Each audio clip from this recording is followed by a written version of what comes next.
Hi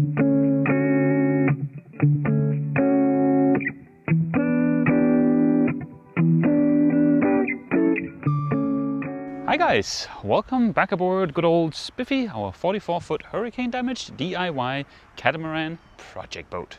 This week I'm gonna finish framing our shipping container workshop and also start insulating it. Why am I doing that instead of working on Spiffy? Well, because the shipping container is what's gonna allow us to keep making progress on Spiffy's refit when it gets cold. Inside of the shipping container we'll have a 4x4 foot CNC that we're going to use for making molds and bigger fiberglass parts this winter.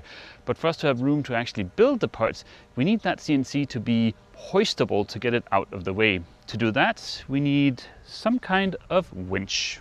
This winch got a little banged up during the hurricane, but it still spins.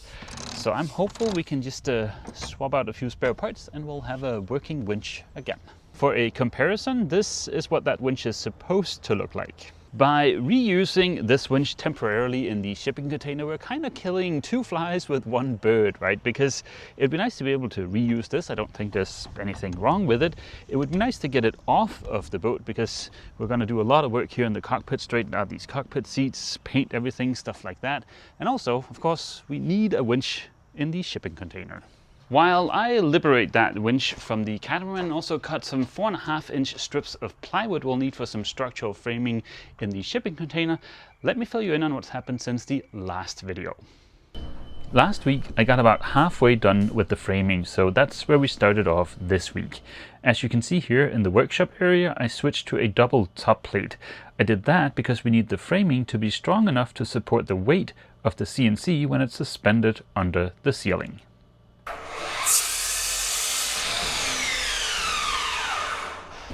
One of my favorite things from last week was building the little frame around the window, and this week I got to do that again with the second window.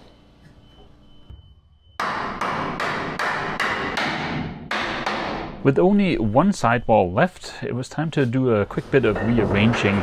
Luckily, I built this workshop table so that it's short enough to be able to rotate inside of the container. There, of course, also was the one last run to Lowe's for yet more wood. If anybody wants to come visit the last bits of the rainforest, they're in the shipping container workshop and you're more than welcome. All kidding aside, before securing the top plate to the last sidewall, I did a quick test to see if I could add the sister joists with it in place. Good thing I did, because I couldn't.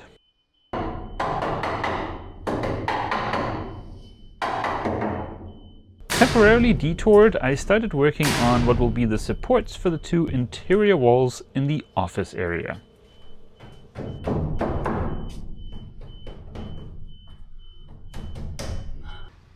There is an abundance of good news here at the shipping container. First off, after having taken apart the winch, the only damaged part I saw was the obviously bent one. So I'll sit down tonight and see if I can find a replacement. The second bit of good news is that according to the latest shipping update, the spray foam for the shipping container should arrive tomorrow. That's really good because we need to get that on there before it gets too cold to apply it. I don't need the walls here between the workshop and the office area to be able to apply the spray foam, and that's a bit of a shame because I really want to put those in so that I can get a sense of the space. I think that's going to be very exciting. But what I do need to have finished before I can spray foam is that bit of sidewall down there and all of the reinforcements. Right around from here up to the beginning edge here of this door is where the CNC is gonna sit. So I'm gonna be reinforcing the joists from roughly here all the way to the opening. Why would I do that? Well, because with those reinforcements in place and some uni-strut mounted under the ceiling, I get kind of a light-ish duty hoisting mechanism that can allow me to move stuff in and out of the trailer that's too heavy to lift, and also just to maneuver big parts, stuff like that. What I'm building here should comfortably be able to handle 400 pounds, even with the shock load from hoisting and lowering stuff. I am not a structural engineer by any stretch of the imagination, so just consider these the ramblings of a madman. But here's kind of what led me down this rabbit hole and what my plan is. I decided that I wanted to be able to hoist the CNC up and out of the way, which I think is going to work really well. The only problem with that is that my joists up here are 2x4s, and they will definitely not handle the weight of the CNC, not even if I sister two together. The problem is I don't really have a lot of room above them. I have like a little over an inch. At the same time, I don't have oodles of room for the CNC up under the ceiling either. It's gonna sit about at this level with the frame under it. It's gonna come down to here, and I'm 6'3", which is here, leaving me about a 4-inch margin for not bumping my noggin. To not lose a bunch of headroom in here, I think my best option for reinforcing the joists is to sandwich a piece of that 3/4 inch Meranti plywood I had at the Catamaran in between two 2x4s and join all of this together with plenty of construction adhesive and some structural screws.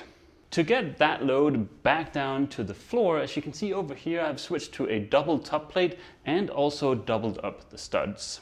The CNC is going to sit roughly here. The lines for lifting it are going to be joining up in the center over the CNC with 4 blocks and then be led towards the opening, where there's going to be another block up here that's going to allow me to deflect that line to the wall, and then another block that's going to allow me to deflect the line down the wall to the winch.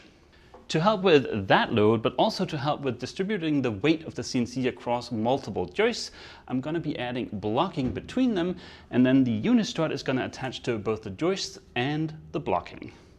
The unistrut is what's going to act as our track. Now, the CNC is never going to move from its spot except for going up, but there's nothing keeping me from adding wheel trolleys to the rest of the track to be able to move stuff around. I think this will work, and I think it'll be really cool, but I'll definitely want to test it with a dummy load before the precious CNC comes falling down. But yeah, let's get to work. I removed my little drive fit top plate from earlier to start reinforcing the joists.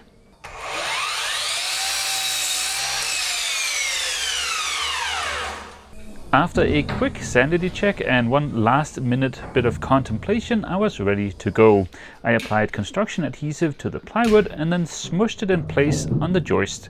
After having also applied construction adhesive to the loose 2x4, that followed suit and also got smushed in place.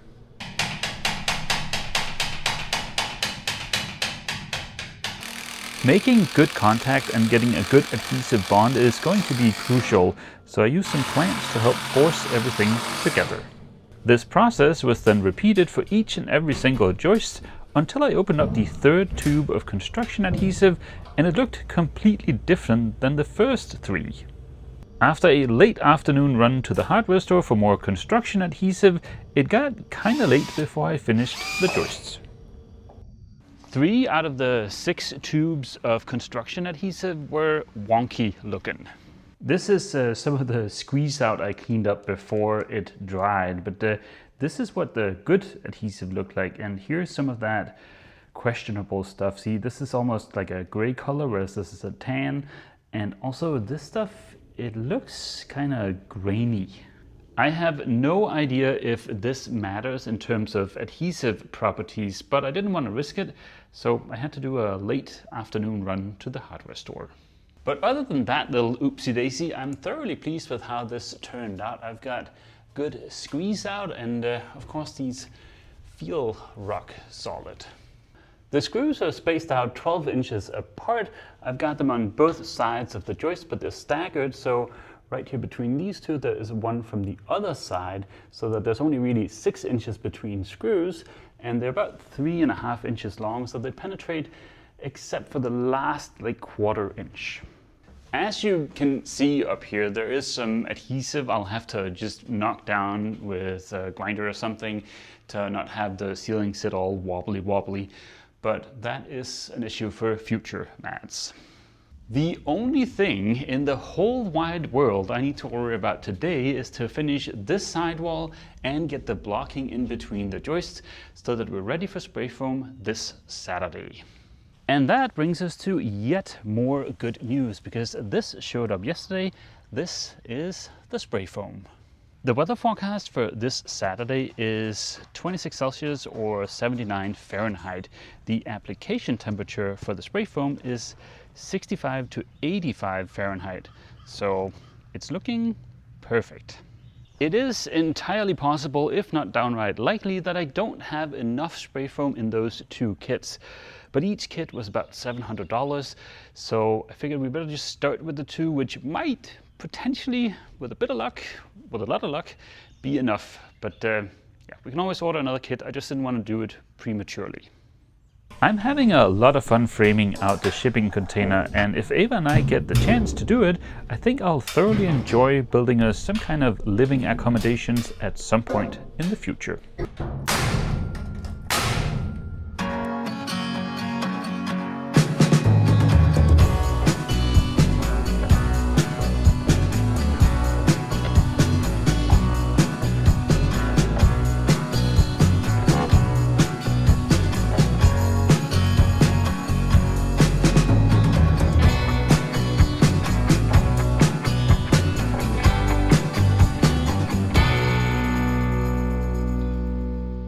And just like that, the sidewall is done. That's awesome. I still need to double up a couple of studs on the other wall over there, but other than that, sidewalls are done.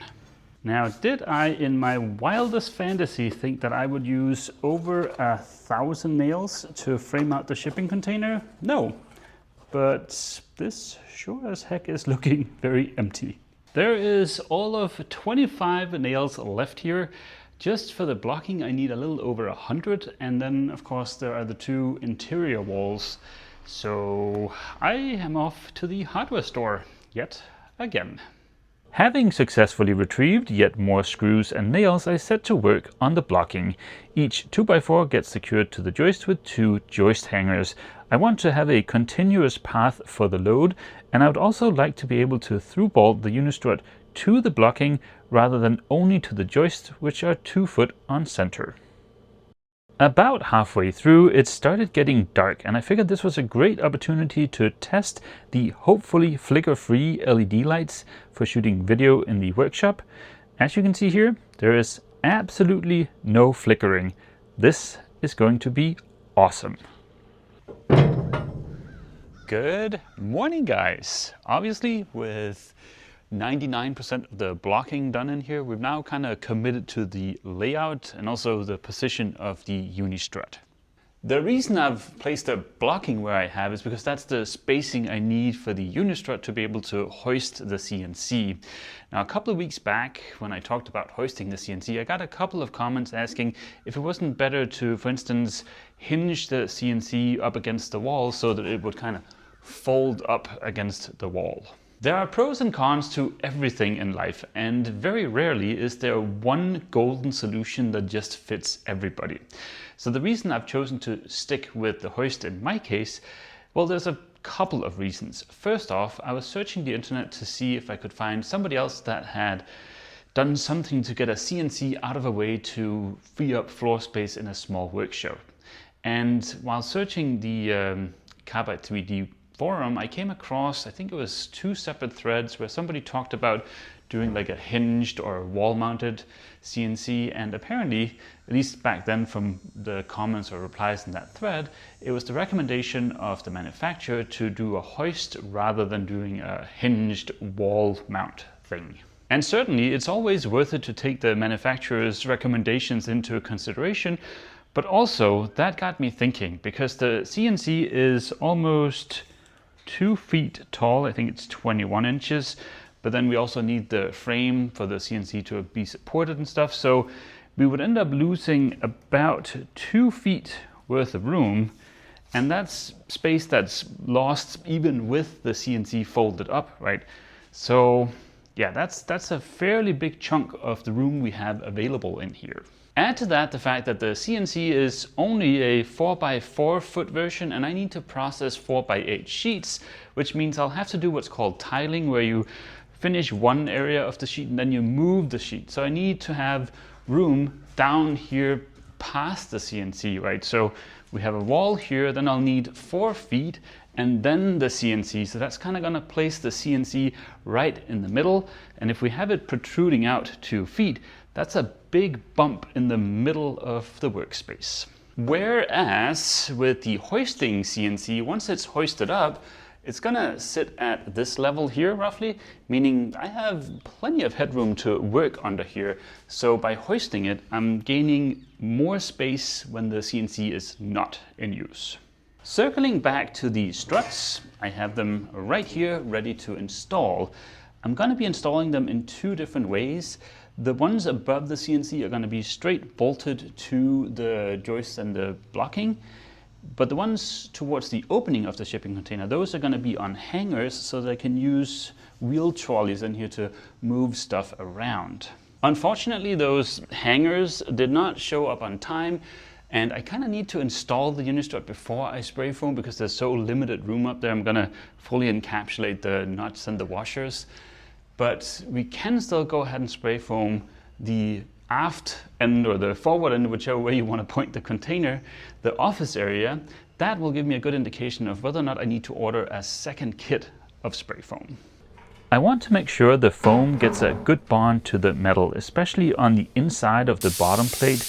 Right now there is a ton of sawdust in there, so we need to get that cleaned up with Mr. Vacuum. I have never applied spray foam before, but I've heard it makes a lot of mess, so I made sure to cover up our lovely new windows from last week's video. There are strict and well-defined limits for the temperatures when it comes to both the surfaces of which you're applying the foam onto and for the 2 chemicals. As you can see, I need to hold off until tonight to do the ceiling and part of this sidewall, which is currently exposed to the sun. As per the instructions, I thoroughly shook each of the 2 tanks for 1 minute. It was a little bit of a workout. After one last check of the temperatures to confirm that we were good to go, I attached the 2 hoses to the tanks. I opened each of the valves to check for leaks and then applied a generous helping of Vaseline to the spray gun.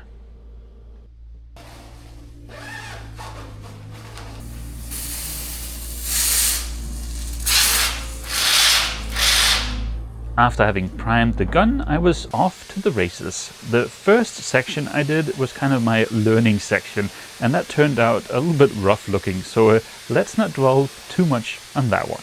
This is applying the foam in real-time speed. It's pretty easy to do once you've had about 30 seconds worth of practice. Now if we speed up the footage and you look at the foam after I've just applied it, you can see how it expands. Now this is sped up 8 times, and I think it looks pretty cool. Just for the fun of it, let's try speeding up that footage to 20 times real speed. Yep, that also looks pretty cool. One of the common things I've heard about spray foam is that it's cheaper to get a professional to do it rather than you buying these kits. I did reach out to a couple of companies to get quotes, but I don't know if this job was just too small or they were too busy because I never heard back. I am on a bit of a time crunch here, so my only real choice was to go the DIY route, and I'm kind of glad I did. I don't know what it looks like on camera, but to me, this was a lot of fun. It is the next day, and those 2 kits, well, they got me roughly to the 16-foot mark here, plus an end wall, right? 16 feet out of 40, that's not halfway, but I did end up applying it quite a bit thicker than I was planning to, and also those 2 corners down by the end wall, I put a lot of foam in there because they were kind of tricky to get into, and I just wanted to make sure I didn't end up with any kind of condensation issues in those corners. This little pin here is just under 2 inches. I think it's 1 3/4, something like that. And well, as you can see, we are not bottoming out anywhere. So yeah, I definitely put more spray foam on the walls than I was planning to. I think I pretty consistently have between 1.5 inches and 2 inches on the walls. The ceiling is a little bit of a different story because that was a little bit harder to do. To illustrate that, if we bust out Mr. Old Trusty thermal camera here, you can see the walls are pretty nice and consistent. There are no real hot spots anywhere. Whereas if we compare that to the ceiling, you can see the light yellow areas there. Those are areas that I need to just put a little bit more insulation on. I believe 1 inch of spray foam is barely borderline okay-ish to deal with condensation where we are. So I was kind of planning on just applying 1 inch and then using rock wool, but I was having a really hard time applying a consistent layer of 1 inch, and I definitely don't want to go under 1 inch because then I'm pretty sure I'd have condensation issues. So I ended up going a lot thicker, which of course uses a lot more foam, which is why we only got to the 16-foot mark with the 2 kits. If this hadn't been my first time using spray foam, I'd probably have known that, so I could have ordered all the spray foam so it could have been done in one fell swoop. But yeah, the fun part of DIY is you get to learn as you go. There are a few different ways of insulating shipping containers. There are only a couple of those that I would consider using. In my eyes, spray foam is the best solution, potentially in combination with something like rock wool, but you could also just use straight spray foam. The downside to using just spray foam is cost, right? If you do 1 inch, even though that's hard, 1 inch of spray foam and then 3 inches of rock wool, that'll give you to R21. If you do 2 inches of spray foam, I think that'll get you to R15, something like that.